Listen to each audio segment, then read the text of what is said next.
네, 오늘은 하박국 말씀을 보겠습니다. 두 군데를 보실 텐데요. 하박국 2장 1절에서 4절까지를 보시고요.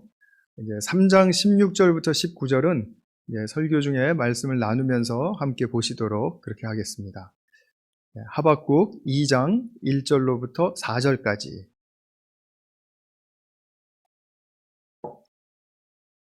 제가 새 번역으로 읽어 올리겠습니다. 내가 초소 위에 올라가서 서겠다. 망대 위에 올라가서 나의 자리를 지키겠다. 주님께서 나에게 무엇이라고 말씀하실지 기다려 보겠다. 내가 호소한 것에 대하여 주님께서 어떻게 대답하실지를 기다려 보겠다. 주님께서 나에게 대답하셨다. 너는 이 묵시를 기록하여라. 판에 똑똑히 새겨서 누구든지 달려가면서도 읽을 수 있게 하여라. 이 묵시는 정한 때가 되어야 이루어진다. 끝이 곧 온다는 것을 말하고 있다. 이것은 공연한 말이 아니니 비록 더디더라도 그때를 기다려라. 반드시 오고야 만다. 늦어지지 않을 것이다. 마음이 한껏 부푼 교만한 자를 보아라. 그는 정직하지 못하다. 그러나 의인은 믿음으로 산다. 아멘. 네, 우리가 지난주에 본 서신이 요나서였죠. 서신이 아니라 선지서가 요나서였는데 그 다음에 이제 미가서 나오고 나훔서가 나오는데 이 두 책은 건너뛰겠습니다. 미가서는 우리 이사야서의 배경을 잘 이해하시면은 또 이렇게 이해하기가 이렇게 어려운 책은 아니고요. 나훔서는 우리 지난주에 보셨던 그 요나서에서 니누에라는 도시가 등장했었죠. 근데 니누에가 요나의 이제 메시지를 듣고 회개하지 않았어요. 그런데 결국은 니누에는 또 하나님의 원하시지 않는 그 길로 감으로써 이제 심판을 받게 됩니다. 그런 니누에에 대한 심판의 메시지가 이제 나훔서에 나옵니다. 그 정도로 이제 제가 좀 아주 간략하게 좀 요지만 설명을 드리고요. 오늘은 하박국서 3장에 걸친 아주 짧은 책인데 우리 3장에 걸친 책이라 할지라도 어떤 메시지가 있는지 우리 같이 한번 관심을 가지고 주의를 기울였으면 좋겠습니다. 우리가 사람이 살다가 어려운 일을 당하고 그래서 실망하고 좌절하면 스스로 묻죠. 내가 이런 상황 속에서 어떻게 살아야 합니까? 그리고 이런 상황을 이기는 길은 무엇입니까? 대체 이 상황 속에서도 미래에 희망은 있습니까? 이런 질문들을 우리가 많이 하게 되고 또 듣게 될 것입니다. 특별히 전쟁이 길어진다라든지 압제가 참 고통스럽고 또 상상 외로 또 길어진다라든지 뭐 자연재해가 닥쳐서 피해가 크다든지 또는 요즘처럼 이 전염병, 세상을 휩쓰는 전염병 같은 상황이 닥치면 이거 너무 길어지는데 우리 이거 뭐 어떻게 하라는 얘기야? 라는 그런 정말 좌절 섞인 그런 질문이 나오게 되죠. 오늘 우리가 함께 살필 하박국서에서의 정황도 그랬습니다. 주전 630년 정도부터 이제 그 이스라엘 주변, 남유다 주변에 신흥 강국이었던 바빌로니아가 이제 급부상하게 됩니다. 그래서 그 전까지는 아시리아라는 나라가 패권을 잡고 있었는데 이제 그 바빌로니아가 일어나서 아시리아를 무너뜨리고요, 니느웨를 함락하고 그리고 이제 다시 그들이 패권을 잡았습니다. 그리고는 이제 넘보고 싶은 이웃들을 이렇게 이제 살피다 보니까 남유다가 딱 눈에 띄는 거죠. 이때 당시에는 이제 북이스라엘은 이미 망해서 이제 그 나라가 없어졌을 때이고요. 남유다만 남아있을 때입니다. 남유다를 넘보면서 계속 괴롭혔거든요. 그래서 결국은 우리가 역사 속에서 알고 있는 대로 이제 예루살렘 성이 함락이 되고 남유다가 망하게 되죠. BC 586년입니다. 6세기 이제 초예요. 그런데 지금 이 시기는 하박국이 활동했던 시기는 이제 예루살렘 성이 함락되기 한 35년 전 정도부터 짧게 한 10년, 11년 정도 이제 사역을 했다고 그렇게 성경학자들이 말합니다. 하박국이 이제 활동했던 때는 예루살렘 성이 함락하기 한 35년 전 정도부터였다라고 이제 생각하시면 될 것 같아요. 그런데 이 망할 때만 무서운 게 아니라 그 전부터 전조 증상이 있지 않습니까? 우리나라에도 일본이 이제 압제하고 또 이렇게 우리의 주권을 빼앗을 때 그 이전부터 계속해서 전쟁을 일으키고 괴롭히고 하는 그런 압박하고 하는 그런 일들이 있었죠. 그럴 때 나라는 굉장히 어수선해지죠. 이제 그렇게 잔혹한 자들이 이제 자기 민족을 넘보고 있다라는 그 사실에 대해서 이제 그 나라의 정황은 매우 두렵고 이제 공포스럽기까지 했던 거죠. 근데 이런 상황 속에서 이제 선지자들의 글을 보게 되면 선지자들은 특징이 뭐냐면 맹종하지 않는다라는 것입니다. 무조건 듣지 않아요. 꼭 그 상황에 대해서 물어요. 그리고 탄원 드리고요. 그리고 나는 못하겠다라고 일단 뭐 말씀을 드리든지 아니면은 좀 극단적인 경우였지만 요나처럼 도망까지 가고 그러다가 다시 붙들려 오고 이렇게 하곤 합니다. 이런 몸부림이 주님에 대한 반항이 아니라 그들의 내면 속에서 정말 하나님을 알고 싶은 갈망이 이렇게 타오르고 있다는 것을 시사하기도 하는 그런 뜻입니다. 하나님은 도대체 이런 상황 속에서 어떤 분이시고 이런 상황을 어떻게 생각하시고 어떤 미래의 계획을 가지고 계시는가, 이제 이것을 알고 싶은, 그렇죠? 하나님에 대한 지식을 정말 더 명쾌하게 알고 싶은 이제 그런 갈망이 있다라는 것입니다. 이렇게 영적 갈망이 이제 때때로 무섭게 닥치는 그런 공포스러운 또는 두려운 현실과 연결되면 그러면 그 맥락 속에서 우리는 하나님에 대한 더 뜨거움이 발산이 되죠. 하박서가 바로 그런 책입니다. 정말 그런 위기 속에서 바벨론의 패권 앞에 정말 연약하게 서 있는 자기들의 민족이 과연 무엇을 보고 무엇을 배우고 어떻게 행해야 하는지 이제 그것을 이제 배우고 싶었다라는 그런 말씀이에요. 먼저 하박국서를 이제 우리가 볼 때 이제 흐름을 조금 좀 보셔야 되겠습니다. 뭐 제가 계속 정황이 지금 혼돈과 공포 그 자체라고 말씀을 드렸고요. 그 여기서 1장을 보게 되면 이제 하박국이 하나님께 강력하게 두 개의 질문을 올려드리게 돼요. 1장 2절부터 4절까지를 보시면은 이제 자기 백성 안에서 일어나는 일에 대해서 이제 하나님께 이제 고합니다. 자기들 나라 안에 폭력이 또 약탈이 그리고 다툼과 시비가 그치지 않고 있다라는 거죠. 그러니까 율법이 해이해지고요. 그러니까 말씀이 이제 무관심한 대상으로 돼버린 거죠. 그 다음에 악인이 의인을 협박하고 그래서 공의가 훼손되는, 그래서 정말 이 나라가 정말 주님 앞에 합당하지 못합니다라는 그런 뜻으로 좀 어떻게 이렇게 되고 있는데도 내버려 두실 수 있습니까? 이런 탄원을 올려드리게 되는 것입니다. 그때 주님께서 답변하세요. 1장 5절부터 11절까지를 보게 되면 줄여서 말씀드리면 이것입니다. 내가 나의 백성 유다를 바빌로니아 사람들을 일으켜서 징계할 것이다. 그들은 사납고 성급하고 그리고 폭력적인데 그리고 또 포로로까지 잡아갈 것인데 그들을 통해서 유다를 징계할 것이다. 그랬더니 하박국이 정신이 번쩍 들었습니다. 그래서 질문의 방향을 바꿨어요. 1장 12절부터 17절까지 보면은 주님은 악과 패역을 보지 못하시는 분인데 어떻게 그토록 잔인하고 악한 민족이 이 착한 백성을 삼켜도 조용히 계실 수 있습니까? 라고 그렇게 말을 하는 거죠. 조금 전에는 자기 백성들이 율법과 공의를 깨뜨려 버렸다고 그렇게 말을 하더니 이제는 그 상대 비교를 한 거죠. 바빌로니아 사람들에 비해서 우리 백성은 착한 민족인데 그렇게 하면서 이제 하나님 어떻게 그러실 수가 있습니까? 이렇게 물었습니다.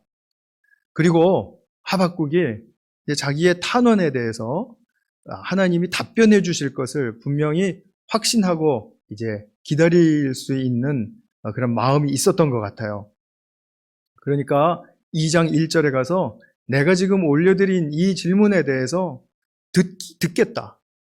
꼭 듣겠다. 그러기 위해서 내가 초소 위로 올라가서 말씀을 기다리겠다. 이렇게 말을 해요. 초소 위로 올라간다라서 말씀을 듣겠다는 것은 그만큼 주님의 말씀 듣기에 나는 진지하고 지금 심각하다라는 뜻이겠죠. 이에 대해서 그러니까 이 하박국의 두 번째 질문에 대해서 주님께서는 2장을 통해서 길게 말씀을 해주세요. 먼저 백성들이 어떤 자세와 관점을 갖고 있어야 하는가에 대해서 설명을 해주세요. 그것이 뭐냐면 2절에서 4절까지 나오는 말씀입니다. 오늘 아까 읽으신 본문에 해당하는 거예요. 그러면서 뭐라고 그러셨냐면 그 중에 내가 너에게 보여줄 묵시를 기록해라. 이게 묵시라는 말은 이제 이스라엘의 그 유대 문학에서 굉장히 많이 사용되는 한 장르입니다. 뭐냐면 이 묵시는 계시를 통해서 이렇게 캄캄한 현실 속이지만 계시를 통해서 주님이 행하시고 있는 일 그리고 주님의 뜻 또 주님의 진리를 알려주는 것을 묵시라고 얘기해요. 그래서 이 묵시를 내가 보여줄 묵시를 기록하라고 하박국에게 말씀하시는 겁니다. 그러면서 이 묵시 속에서 일어날 일이 비록 더뎌도 정한 때에 꼭 이루어지니까 그러니까 모든 사람들이 선명하게 읽을 수 있도록 이 묵시의 내용을 크게 기록해 두어라 이렇게 말씀을 하세요. 그러면서 4절에서 하신 말씀이 뭐냐면 마음이 부푼 교만한 자를 보라. 이게 들떠 있다라는 말이죠. 이제 나댄다 이 말이에요. 속된 말로. 나대고 있는 이 교만한 자를 보라. 누구를 말하는 겁니까? 바벨로니아 그 제국을 이야기하는 것입니다. 그들은 정직하지 못하다 이렇게 말씀을 하세요. 여기서 정직하다라는 것은 뭐 내 마음속에 있는 생각을 그냥 솔직하게 말하는 것을 정직하다라고 이야기하는 게 아닙니다. 여기서 말하는 뜻은 항상 주님께 맞추어서 나의 생각과 마음과 나의 행동이 일치되는 가운데 반듯하게 행해지는 것을 말하는 것입니다. 그러니까 나의 마음과 행동이 주님의 뜻에 일치해서 반듯하고 똑바로 행하게 되는 것을 말하는 것입니다. 그래서 바벨론은 이 정직하지 못한 거예요. 왜냐하면 부푼 마음이 있고 교만한 마음이 있으니까. 난 원래 속에 교만해. 그러니까 난 교만한 행동을 해. 이게 정직한 게 아니라고요. 그러니까 그거는 잘못 나간 거죠. 하나님께서 정직하다라고 하는 그 말씀의 뜻을 늘 잘 새기시기를 바랍니다. 그래서 바벨론은 유다 백성을 징계하기 위한 하나님의 도구로 사용되지만 그러나 그렇게까지 도를 넘어서고 자기들의 권위만을 내세우고 그리고 패역하게 즉 바로 행하지 못하여서 정직하지 못한 그런 그들의 행태에 대해서 주님은 그들을 심판하실 거다라고 말씀하고 있는 겁니다. 이 심판의 그 이유와 내용은 이유는 제가 지금 잠깐 말씀드렸죠. 도를 넘어서고 패역하고요. 그러니까 바로 행하지 못한다고요. 정직하지 못해요. 그래서 심판받습니다. 근데 그 심판받는 내용까지도 2장 5절에서부터 끝절까지 이제 하나님께서 길게 답변을 하세요. 중요한 말씀은 2장에서 중요한 말씀은 2장 4절 후반부에 의인은 믿음으로 살리라라는 그런 당신의 백성들에게 제시한 그 살 길을 말씀하신 데에 있습니다. 의인은 믿음으로 살리라. 그러니까 믿음으로 아니면 살 수 없다라는 뜻이에요.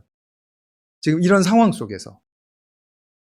그래서 이 의인은 믿음으로 살리라는 말씀을 오늘 우리가 좀 살펴야 됩니다.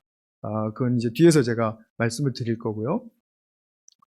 이 구절은 사도 바울의 믿음의 이해에도 정점을 찍게 한 말씀이세요. 그런데 사도 바울은 하박국보다도 한 700년 후의 사람이거든요. 뭐 6, 700년 정도 보면 되겠죠, 사이에. 그러니까 이 사도 바울의 믿음은, 의인은 믿음으로 살리라는 해석을 하박국서에다 직접 적용을 하면은 좀 약간 무리가 생깁니다. 물론 맥락은 같이 합니다만 무리가 생겨요. 그래서 지금 우리는 순수하게 먼저 하박국이 처한 정황 속에서 의인은 믿음으로 산다라는 말이 무슨 뜻일까를 우리가 함께 살펴보기를 원하는 것이죠. 그것을 이제 3장에서 말씀을 하고 있는 거예요. 3장. 그러니까 믿음으로 산다라는 것은 무엇인가? 이것을 먼저 제가 줄여서 결론을 말씀드리면 하박국에게 보여주신 그 묵시를 기록했을 때 그 기록된 것을 보고 깨닫고 인정하고 즉 믿게 되어서 결국 자신의 내면과 삶에 실질적인 영적인 변화를 동반하는 것. 그게 바로 의인은 믿음으로 산다라는 뜻이라는 것입니다.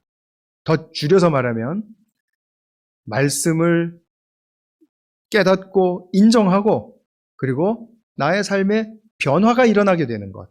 그게 믿음으로 산다라는 뜻이에요. 이것이 바로 3장에서 쭉 길게 이제 펼쳐져 있는데 그거를 제가 한번 좀 말씀을 드리도록 하겠습니다. 그러면 하박국에게 보여주신 묵시의 내용이 무엇인가? 이게 굉장히 깁니다. 그래서 3장이 이제 많은 부분을 할애해서 이 묵시의 내용을 담고 있는데요. 제가 요약해서 말씀을 드릴 테니까 한번 잘 들어보시기 바랍니다. 3장 2절, 3절에서는 주님께서 새로운 목적을 가지고 오신다라고 말씀을 하세요. 새로운 목적을 가지고 오신다고 이야기해요. 그걸 본 거예요. 주님이 오시는 것을. 근데 오시는데 질병을 앞세우고 전염병이 뒤따라오게 하신대요. 5절의 말씀입니다. 그리고 8절의 말씀을 보면 땅이 흔들리고 모든 산 언덕들이 주저앉고 그리고 그런 가운데 주님의 길만이 영원한 것을 보여주세요. 진노하신 모습으로 구원의 병거를 타고 말들을 몰고 오세요. 그것을 하박국이 묵시를 통해서 보았습니다. 또 묵시를 통해서 본 것은 활을 꺼내서 살을 힘껏 잡아당겨서 강줄기로 땅을 쪼개세요. 이런 내용들은 이제 굉장히 이제 환상적이죠. 산이 주님을 보고 비틀거립니다. 그리고 지하수가 소리 지르면서 치솟습니다. 10절에 그렇게 나오는 말씀입니다. 화살을 당기고 창을 내던지시니까 그 빛 때문에 해와 달이 멈춰요. 크게 진노하셔서 나라들을 짓밟으십니다. 12절에 나온 말씀이에요. 주님의 백성을 구원하려고 오세요. 악한 족속의 우두머리를 치시고 그 추종자들을 뿌리채 뽑아버리십니다. 그들이 백성들을 잡아먹으려고 입을 벌릴 때 주님 화살이 군대 지휘관을 향해서 꿰뚫습니다. 화살을 쏘셔서요. 그리고 바다를 밟으시고 큰 물결을 휘저으세요. 15절까지. 이것이 바로 하박국이 본 묵시의 요약입니다. 이 일은 실제로 이 땅에서 일어난 사건이 아니에요. 물리적인 사건이 아닙니다. 또 이런 이제 성경을 보면은 정말 또 이 땅에서 일어난 것이랑 또 견주어서 또 그걸 찾아보려고 애쓰는 사람들이 굉장히 많아요. 우리가 그런데 에너지를 소모할 게 아니에요. 이 말씀은 뭐냐면 이 땅에서 일어나지 않은 일들을 이렇게 선명하게 보여주신 이유는 이 땅에서 일어나는 일만이 전부가 아니라는 뜻이에요. 하나님이 행하시는 일들이 분명히 우리가 보이지 않는 차원에서 일어나고 있다라는 뜻입니다. 그러니까 우리가 정말 양눈을 뜨고 보아야 된다라는 거죠. 이게 렌즈를 하나만 이렇게 비추는 게 아니라 양쪽 렌즈를 이렇게 보고 한쪽을 다 보아야 된다라는 거죠. 우리 크리스찬들의 특징은 무엇입니까? 성령을 받았기 때문에 이 땅에서 일어나는 일도 하나님의 눈으로 해석을 하지만 또 이 땅에서 일어나지 않은 하나님이 예비하시고 지금도 또한 행하고 계시고 또 앞으로 행하실 일들에 대해서 우리는 분명하게 보고 믿고 그리고 그것을 나의 생명보다 더 귀하게 여기는 것입니다. 주님이 다시 오신다. 그리고 또 주님이 오셔서 행하시고 또 이루실 일들에 대해서 우리는 그냥 무작정 믿는 사람들이 아니라는 거죠. 이게 말씀에 근거해서 이렇게 분명하게 묵상을 하다 보면 그것을 확신하고 그것에 나의 삶을 걸 수 있는 그런 믿음의 단계까지 이르게 된다라는 것입니다. 그런데 자, 이 환상을 통해서 무언가 지금 이 하박국에게 변화가 일어났습니다. 굉장히 큰 충격, 영적인 충격이 온 것입니다. 그런데 주님께서 이러한 위엄과 능력을 가지고 대적자들을 무너뜨리시고 막 하는 이런 사건들은 설령 내가 그 사람들, 대적자들에게 속하지 않은 자라 할지라도 그것을 보는 사람들에게까지도 두려움과 떨림에 휩쓸리게 하죠. 굉장히 어미롭고 또는 무서운 사건이라 이 말입니다. 그래서 하박국은 3장 16절에서 이렇게 말합니다. 제가 아까 이제 오늘 본문 2개 중에 이제 마지막 본문, 2번째 본문인데요. 3장 16절에 그 소리를 듣고 나의 창자가 뒤틀린다. 그 소리에 나의 입술이 떨린다. 나의 뼈가 속에서부터 썩어 들어간다. 나의 다리가 후들거린다. 그러나 나는 우리를 침략한 백성이 재난당할 날을 참고 기다리겠다. 이렇게 말을 해요. 그 다음에 17절에서부터 19절까지는 완전히 반전된 그런 고백을 하게 되죠. 읽겠습니다.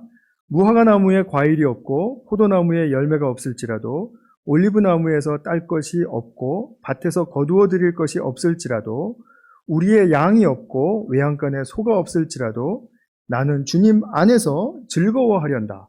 나를 구원하신 하나님 안에서 기뻐하련다. 주 하나님은 나의 힘이시다. 나의 발을 사슴의 발과 같게 하셔서 산등성이를 마구 치닫게 하신다. 우리가 무화과 나무 잎이 마르고 그 찬양 아시죠?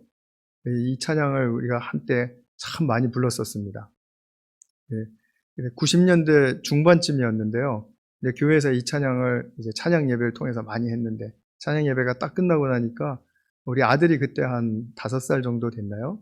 이 아이가 무화과 나무 잎이 마르고 이러면서 찬양을 하는 거예요. 그래서 저는 그때 야, 우리 가정에 래퍼가 하나 나오는구나. 그렇게 기대를 했는데 얘가 방향을 좀 틀더니 피아노로 갔습니다. 하여튼 요즘 사람들은 이 랩으로 찬양하고 하는 것들을 그냥 몸에 익어서 나오는 거니까 우리가 그것을 이상하게 볼 이유는 없겠죠. 제가 참고로 우리 아들한테 랩을 가르쳐준 적은 한 번도 없습니다. 그런데 이제 이것을 보게 되면 참 놀랍지 않습니까? 이 상황은 공포와 고통으로 채워져요. 그런데 지금 하박국은 뭐라고 말하냐면 나는 주님의 때를 기다리겠다. 기다릴 수 있다. 인내할 수 있다. 그리고 무엇이 없고 빈핍해도 나는 주 안에서 기쁨을 찾았다. 주님이 힘이다. 나의 힘이다. 그 힘을 준 것을 비유해서 이렇게 말을 하죠. 사슴이 그 다리가 가녀리지만 그러나 얼마나 힘이 있습니까? 그 험한 산등성이, 바위 이런 것들을 그냥 껑충껑충 뛰어 넘어 다니지 않습니까? 막 그런 가운데 이 사슴이 얼마나 그 가볍게 자기에게 주어진 그 환경을 극복하면서 그거를 초월하면서 살아갈 수 있는 모습을 보여줍니까? 그것처럼 난 사슴의 발과 같이 나의 발을 만드셔서 나는 지금 이런 상황일지라도 정말 극복하며 난 살아갈 수 있다. 라는 그런 믿음을 갖게 된 겁니다. 이게 바로 여기서 말하는 게 믿음의 요소들이에요. 하박국이 갖게 된 믿음의 요소들은 뭐라고요? 인내할 수 있다. 또 기쁨의 힘이 있다. 그리고 나의 삶을 너끈히 살아낼 수 있다. 그것이 그냥 꾸역꾸역 억지로 사는 게 아니라 정말 기쁨의 힘을 얻고 그리고 인내하면서 나의 삶을 이건 난 살아낼 수 있어. 어려워. 삶은 어렵지만 난 극복할 수 있어. 라는 그런 믿음을 이야기하는 것입니다. 무엇을 보고 난 후의 일이죠? 주님이 보여주신 묵시를 보고 난 후에 생긴 믿음이라는 거죠. 이 상황이 바벨론 제국이 유다를 최종 멸망시키기 훨씬 전의 일이거든요. 하박국은 자기 나라에 이제 더해질 무자비한 침입과 그 또 죽음과 또 그것으로 말미암은 멸망에 대해서 멸망을 예측하고 주님께 진지하게 1장에서 호소했을 때 주님은 이 묵시로 응답을 하셨고 하박국은 묵시를 믿는 의인으로서 영적 도약을 하게 되었다라는 것입니다. 의인은 믿음으로 산다라는 말은 구약 시대에도 이렇게 적용이 되었습니다. 신약 시대로 돌아와 보면 사도 바울은 이러한 인내와 또 주님 안에서의 기쁨과 또 삶의 힘을 그리스도 안에서 얻었어요. 그분의 서신서를 쭉 다 보면은 뭐 인내, 기쁨, 삶의 힘은 그냥 노다지 그 전제되어 있고 깔려져 있는 기본적인 내용입니다. 특히 빌립보서. 그렇죠? 기억하시죠? 그리고 구약의 말씀에 정통했던 사도 바울은 하박국이 묵시를 통해서 얻은 이 믿음의 특징들, 인내와 기쁨과 삶의 힘, 이것이 예수님 안에서 성취되어서 자기에게 막 쏟아 부어지고 있는 것을 알았어요. 그래서 하박국 2장 4절의 말씀을 로마서 1장 17절에서 인용하면서 그리스도께서 주신 믿음을 확증하고 나는 복음을 부끄러워하지 않는다라고 말할 수 있었던 것입니다. 하박국이 말한 이 믿음과 바울이 말한 믿음은 그리스도를 기준으로 해서 본다면 그리스도를 바라보는 그리스도 이전의 시기와 또 그리스도께서 이미 성취한 후의 시기로 차이를 말할 수가 있지만 그래서 해석에도 변화가 어느 정도 있을 거라고 우리는 당연히 추측할 수 있지만 성도의 삶을 살게 하는 믿음의 요소의 측면에서는 동일하다라는 것. 그것을 우리는 알 수가 있죠. 우리가 의인은 믿음으로 말미암아 살리라를 로마서 1장 17절만 기억을 하는 경우가 많은데요. 제가 오늘 한 구절 더 말씀드리겠습니다. 히브리서 10장 38절에도 이 말씀이 똑같이 인용돼요. 읽어드리겠습니다. 나의 의인은, 그러니까 하나님의 백성, 의인은 믿음으로 살 것이다. 주님이 하신 말씀을 인용한 거예요. 그가 뒤로 물러서면, 나의 백성이 뒤로 물러서면, 즉 인내를 포기하고 이제 뒤로 주저앉는 것을 이야기합니다. 내 마음이 그를 기뻐하지 않을 것이다. 자, 히브리서 저자도 이 믿음으로 의인은 산다라는 말을 이제 인용을 하면서 한마디를 더 덧붙였죠. 뭡니까? 뒤로 물러서는 것은 믿음에서 멀어지는 것이다라는 거예요. 근데 이 말씀은 히브리서 10장 38절의 말씀은 어떤 맥락이냐면 성도가 크게 곤경에 처해 있는데 여기서 인내하면 참아내면 주님께서 큰 상을 주신다라는 그런 말씀의 맥락에서 나오고 있는 그런 구절입니다. 그러니까 인내하는 것이 믿음의 굉장히 중요한 요소라는 것을 강조하고 있는 맥락 속에서 이 말씀을 더해 주시고 있는 거예요. 그러니까 하박국서를 보게 되면 우리는 이 로마서를 쓴 바울과 히브리서를 쓴 그 저자가 가지고 있는 그 믿음의 맥락과 굉장히 상통하고 있다는 것을 알 수가 있죠. 이것을 알게 하기 위해서 묵시를 똑똑히 새겨라. 그래서 누구든지 달리면서도 읽을 수 있게 해라. 그러니까 선명하게 보게 해줘라. 라고 하신 것을 보아서 선지자만의 믿음이 아니라 주님의 사랑받는 모든 백성들이 이러한 믿음으로 회복시키시려는 그런 의도를 우리가 당연히 읽어낼 수가 있죠. 그럼 오늘 말씀을 마치면서 제가 성도님들에게 한 가지 질문을 좀 드리겠습니다. 그러면 나는 나는 오늘 지금 이 시간 예배드리고 있는 이 시간 나의 신앙의 여태까지의 그 가져왔던 그 수준에서 지금의 그러니까 수준이죠. 수준에서 내가 진정으로 변화, 믿음을 위한 변화라고 말을 해도 좋고요. 또 삶을 더 긍정적으로 주님의 뜻에 합당하게 변화시키려는 그 변화를 이야기해도 좋아요. 진정으로 난 변화를 경험하고 싶은가? 그것을 진짜 바라고 있는가? 내가 오늘 하루를 맞으면서 나는 어제처럼 살지 않고 난 오늘 좀 바뀐 모습으로 살고 싶다라고 그렇게 간절한 소망을 가지고 있는가? 아니면 오늘도 똑같은 날이 반복될 텐데 나의 신앙이 아니라 내 옆에 저 사람 좀 신앙이 좀 바뀌고 우리 지도교수 좀 신앙 좀 바뀌고 신앙이 좀 생기고 주변의 땅과 상황, 이 팬데믹 어려운 상황이 좀 바뀌기를 바라는가? 물론 바라는 마음이 있죠. 그러나 무엇이 더 우선순위에 있는가를 저는 묻고 싶은 것입니다.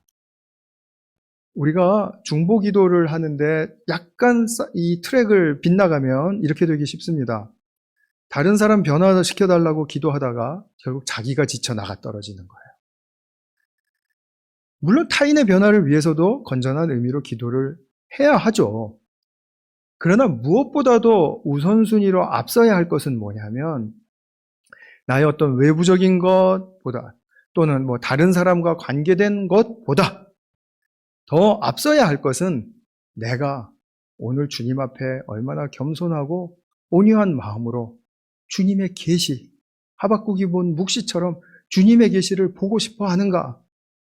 그래서 그 계시를 보고 나의 영적 자질과 안목이 변화되기를 원하는가에 대한 것입니다. 어떤 기도보다도 이것이 앞서야 돼요. 이것은 정말 기본 중의 기본인데 참 많이 간과되는 것 같기도 합니다. 물론 나만 위해서 기도하라라는 뜻이 아닙니다. 주님이 기뻐하시는 삶을 살기 위해서 내 자신이 어떤 신앙의 경험과 성숙에 이르러서 남들이 와, 저 사람 믿음 참 좋아 라고 할지라도 나의 마음은 더욱 성장하고 변화되고 싶다라는 그 갈망이 나를 어느 정도 지배하고 압도하고 있어야 된다라는 것을 기억했으면 좋겠다라는 말씀이에요. 자신이 변화되지 않는 가운데 갈등과 알력을 자꾸 경험하게 되다 보면요, 결국은 남의 탓하게 됩니다. 환경 탓하게 됩니다. 그래서 나의 삶은 비참하다라는 결론에 이르게 돼요. 그러면 지치고 그리고 인내를 잃어버리는 거죠. 그런 인내를 잃어버린 것 플러스 기쁨을 가질 수가 없죠. 남이 변하지 않는데 내가 어떻게 변하겠어요. 그죠? 환경이 바뀌지 않는데 내가 그런 믿음을 가지고 있는 그런 수준에 있다면 내가 어떻게 기쁨을 가질 수 있겠느냐라는 거죠. 그러면 그 결과 삶의 힘이 떨어지는 건 자명하죠. 그냥 오늘 하루가 왔으니까 살아야 되는구나 하고 그냥 억지로 살아야 되는 하루가 되는 거죠. 제가 어떻게 이렇게 확신 있게 이 사실을 말씀드릴 수가 있겠습니까? 저도 참 많이 경험했기 때문에 시행착오를 겪었기 때문에 우리 성도님들께 말씀드릴 수 있는 거라고 생각이 됩니다. 우리가 이런 수준에 머물면 안 되겠죠. 그죠? 말씀을 맺겠습니다. 선지자 하박국은 이 짧은 선지서이지만 우리에게 믿음이 무엇인지, 주님이 무엇을 기뻐하시는지, 우리는 어떻게 최상의 삶을 살 수 있는지에 대해서 아주 강렬하게 말씀해 주시는 메시지를 담고 있습니다. 우리 교회 모든 성도님들이 이 믿음의 놀라운 축복을 날마다 새롭게 받고 누리실 수 있기를 진심으로 축원합니다. 기도하겠습니다. 사랑하는 아버지 하나님, 이 하박국을 통해서 묵시를 보이시고 또 묵시를 믿는 그 믿음이 과연 어떠한 믿음인가를 우리로 하여금 알게 해주셨습니다.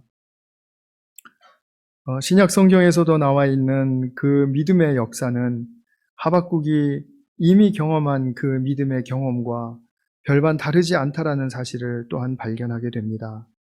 믿음은 본질에 있어서 영원하다라는 사실을 깨우치게 됩니다. 사랑하는 주님, 우리가 예수님을 믿는 믿음 안에서 인내와 또 기쁨과 또 삶의 힘을 결코 놓치지 않고 우리에게 주신 이 처지, 그리고 상황, 그리고 우리에게 주신 이 도시와 또 이런 우리 교회 공동체, 나의 모든 조건들에 정말 긍정하며 힘을 얻어 나갈 수 있는 주님의 믿음의 의인들 되게 하여 주시옵소서. 우리 구주 예수 그리스도의 이름으로 기도하였습니다. 아멘.